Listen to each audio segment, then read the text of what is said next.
High friends, welcome to my kitchen corners recipe. আজকের recipe vegetable pancake. প্রথমে একটি পাত্রে গাজর কুচি, ক্যাপসিকাম কুচি, আলু কুচি, পেঁয়াজ কুচি, কাঁচা লঙ্কা কুচি ও স্বাদ মতো লবণ দিয়ে মাখিয়ে 15 মিনিট রেস্টে রাখতে হবে।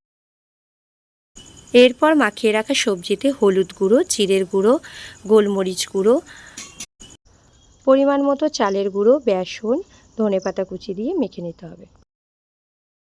ফ্রাইং প্যান গরম করে তাতে সামান্য তেল দিয়ে ভেজে নেব।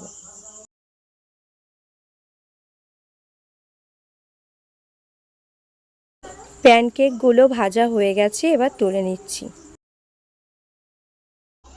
গরম গরম পরিবেশন করলেই রেডি ভেজিটেবিল প্যানকেক। আমাদের চ্যানেলটি যদি আপনাদের ভালো লাগে তবে প্লিজ লাইক অ্যান্ড সাবস্ক্রাইব করে দেবেন।